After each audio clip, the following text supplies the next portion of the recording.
Presented by Hasina Music.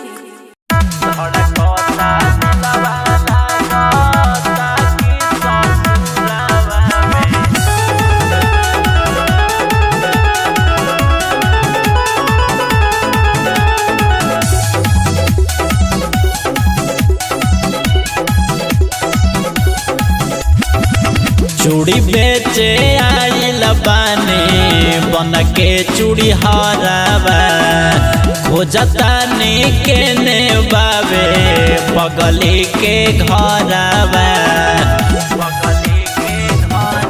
ए हो चूड़ी बेचे आइल बानी बन के चूड़ी हरावा खोजतानी के ने बाबे पगली के घरावा मिले नहीं मनवा के आराम हो धड़कता दिलवा लागता कि ससुरवा में खुश नहीं बाड़ी हमर जान हो ए हो धड़कता दिलवा लागता कि ससुरवा में खुश नहीं बाड़ी हमर जान हो।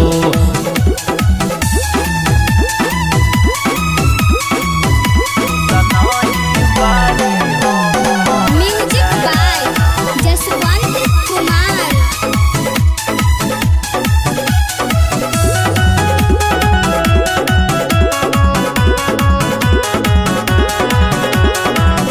भले बेहवा भाई कैले छोड़ के ससुरवा गैले तब हूँ करिले हम प्यार हो ए हो कपन हो मजबूरी होई बिछड़ल जरूरी होई एही से न हो पैली हमार हो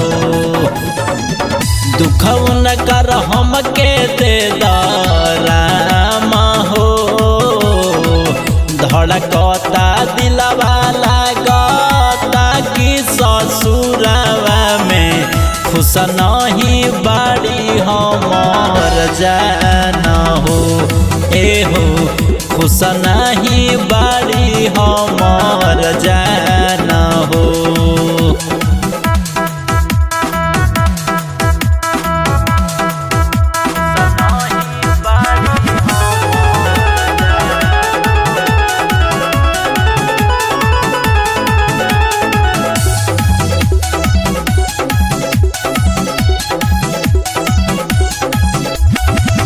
राइटर रचरन बिरसियाले ओकरो करे जावा के दिहले न दोष बाकी जान के ए हो सुजीत पपुआ कहस जहाँ बाड़ी खुशी रहस दुआ हम करिले भगवान से नकेला पानी बदनाम हो धड़कता दिलवा लागता कि ससुरवा में खुश नहीं बाड़ी हमर जान हो ए हो खुश नहीं बाड़ी हमर जान हो। सुजीत लाल यादव की प्रस्तुति।